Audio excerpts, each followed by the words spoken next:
You know, there's much talk about what you say and how what you say will come back to you again.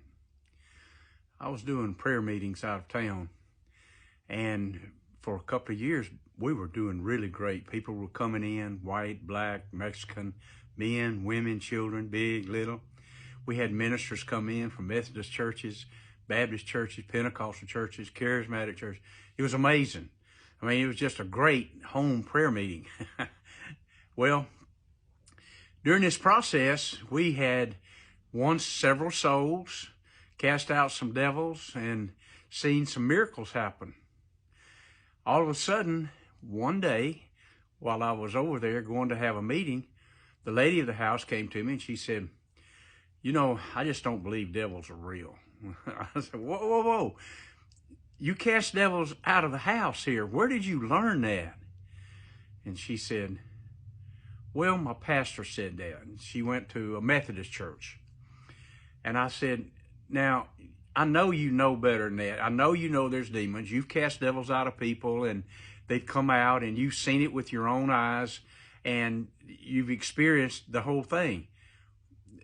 Because he said that, yeah, he said it 2 or 3 times in the last several Sundays. And I just don't believe they're real." I said, "Don't put new wine in old wineskins. It's not going to work." And she said, "What are you talking about?" I said, "Well, here it is.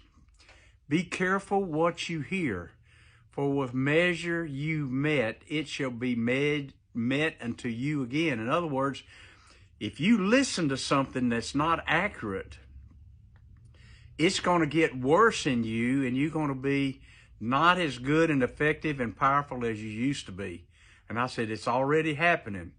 So what I suggest is you go back and look at what has taken place and be careful what you hear. I wouldn't listen to that guy 1 second. I know you've been going there for 20 years. And I know you respect that guy. And that's fine. But you're just going to have to take some of what he says out of your ears. Okay? Can you do that? Yeah, I think I can do that. I know that's right. Okay. So we got that resolved. Be careful what you met. It shall be met unto you again. What you hear is what goes down in here. God bless you guys and go in peace. Love you. Bye.